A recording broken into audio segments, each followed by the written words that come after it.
Ladies and gentlemen, welcome back to another matchup here in the IPL Season 1. This matchup is in the winners round 2.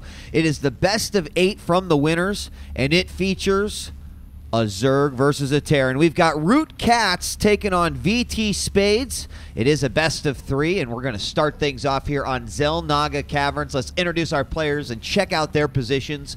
We have got our Terran player, VT Spades, spawning as the blue Terran in the northeast of Xel'Naga Caverns. And that means, of course, our Zerg player, Root CatZ, will be in the lower left-hand position, the southwest position, as the yellow Zerg. Now, just a little bit of history about these two players as it relates to the IPL Season 1.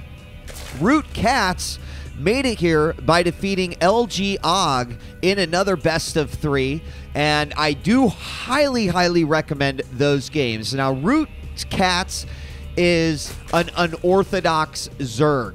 He plays pretty much different than any other Zerg that I think that is out there on the circuit right now. Some Zerg are super macro Zergs, some Zerg are super aggressive Zergs.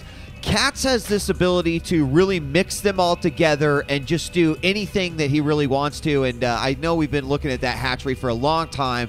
As I want to talk about the history of these two players, I'll now focus on what's going on here in the Terran base. We do have the barracks going down. CatZ had a game with such an absolutely ridiculous strategy in the last round versus Og that I highly recommend that you go and watch that. So if you haven't, then pause right this moment, right? Have you paused yet? And go watch that game before you check out this series. You may know the outcome because you're seeing this right now, but what you don't know is possibly the crazy stuff that CatZ was doing in those games. He is going up against our Terran, VT Spades. Spades was in Korea for a little while. He wasn't able to qualify for any of the GSL events, but just going out to Korea and getting a chance to play on those servers without lag and getting to interact with the players is really it can do amazing things for you. So let's take a look in this game. Oh, I did want to mention VT Spades also defeated EG in Control, who did do very well recently at some live events within the past few months. So, you know, keep in mind that he took out a very formidable opponent here to make it here into the best of 8 for the IPL Season 1. Taking a look at things now as we focus all of our action or our eyeballs to this game. We have a command center going up. The hatchery did go down for CatZ. He also put down a Roach Warren, has his gas up and running, 128 gas right now. Has not researched his metabolic boost yet, which is essentially Zergling speeds. For those of you, as Tasteless would say, for any StarCraft noobs out there, you obviously want fast Zerglings, especially versus the Terran. So right now, Terran putting up a bunkers for some additional defense at their wall. In case any Zerglings come up there, they can hit safely from there. Just in case there's a Baneling bust, they might be safe in that bunker. We have 2 more barracks going down, so we're going to have some heavy bio play coming out of VT Spades while he expands behind it. And, you know, getting this command center with the proper build can be great in so many ways. Even if you're getting pressured by the Zerg, you can still produce SCVs out of here. You can still, once it's an orbital, get mules, use scans. So it's really beneficial to actually build it in your base, go with the orbital, and then land it over. Of course, you'll see the pros do it a lot.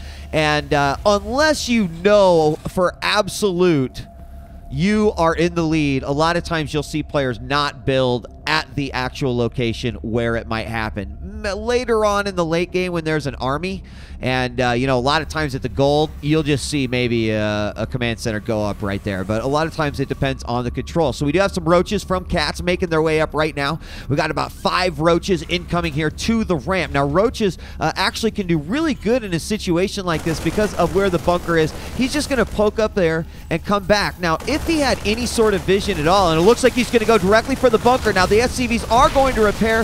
A very smart move there by Spades. They're going to have to get out of position. A couple roaches do go down. if you have vision up here, the roaches obviously can hit things like this supply depot, maybe even the barracks. Unfortunately, there is an overlord over here, but nothing within this area. And I have to say, I'm a little surprised.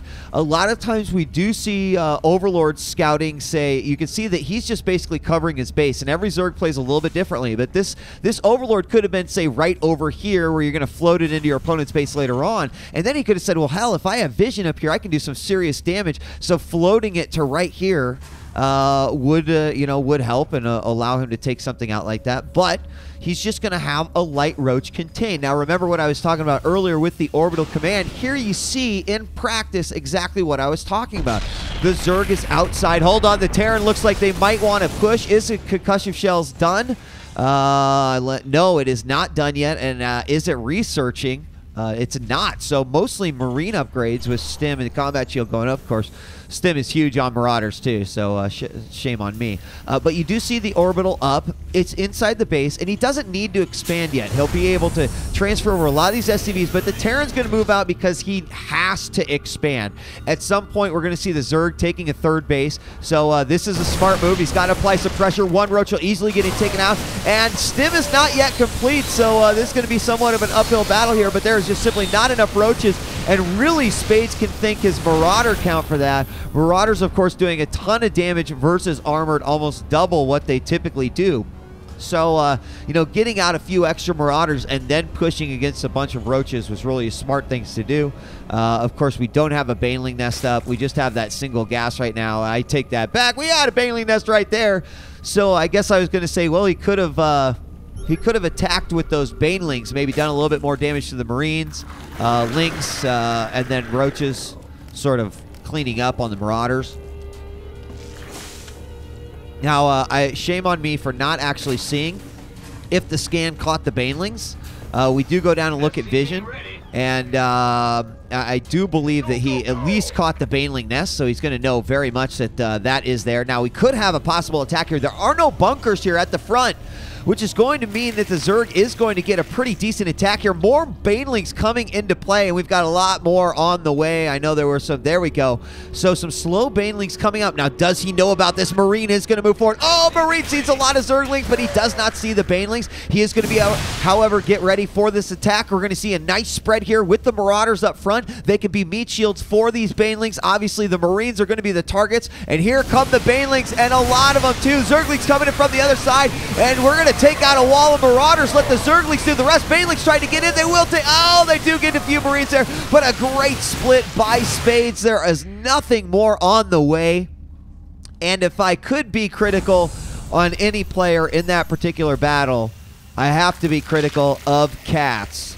I feel like maybe wasting those Banes on those Marauders up front was not the smartest move. I don't know. That's what he decided to do at the time, and as you know, StarCraft 2, Brood War, it was a lot about making the proper decisions. Now, with the Marauders up front, it will slow down the Banelings as they get hit. So if you can micro, in fact, and make individual Marauders hit individual Banelings, it can do huge, huge damage to the potential that a Baneling has. And remember, a Baneling can take some damage, but once it's dead, it's dead. Just like, I guess, any other unit, but that's the only way it can attack. So he's going to go ahead and CatZ is going to take care of the gold. And let's take a look at the production tab, just see what we have going on. +1 weapons for the Terran. 12 more Zerglings coming out. We do have Baneling speed on the way as well. And we have no upgrades yet on the Zerg. Let's check things out. We do have 2 Evo chambers. There are upgrades finally going to start with +1 melee attack. I assume we'll see +1 carapace fire up here in this other Evo chamber. I'm assuming he didn't make 2. And now we do have a push here by BT Spades. He's going to push forward. And now when I say push it, I don't necessarily mean he's going to push into the base of the Zerg.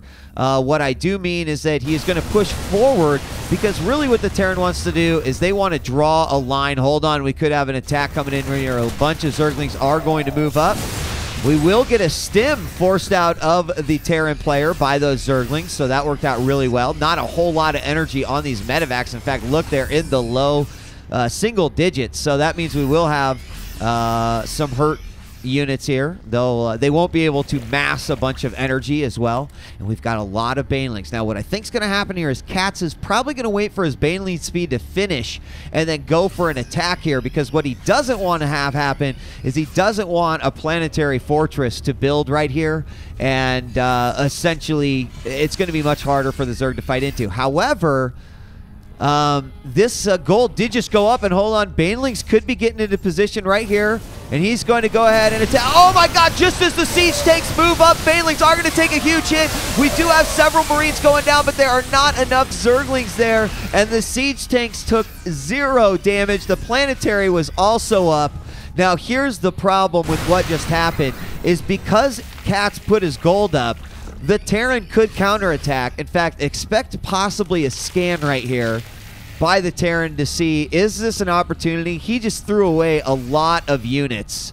If he has nothing right here, I might be able to make sure this gold never gets up. So he is bringing more tanks to the front, more Marauders. He's got 1 siege tier, planetary in full effect. The hatchery is about to go, and he does look like he wants to mobilize here. Several Banelings. 18. Zergling's going to move up. Sees that he's taking control of the Xel'Naga. Now, what else is coming out aside from these Zerglings and Banelings? Right now, we strictly are literally on Zerg-Bane play. And we are getting +2 melee attack. And here comes an attack from the Terran any moment now. As there's the scan. He sees absolutely nothing. He's going to go immediately for the hatchery. We do have a bunch of Marauders up front. Banelings are just going to pile through, wipe out all the Marauders. In comes Zerglings from the back. Should be some siege tanks here to help up. Medevacs do pick up some lone units right there. And believe it or not, despite the fact that Terran threw away a lot of units, they are way in the lead here. Taking a look at the army count as well. 135 supply to 176. We do have some links come out to try to repel this attack. But imagine this. Spades didn't even have his tanks in play at that point. So when you consider that the tanks weren't even in play, that, my friends, was very, very damaging to the Zerg.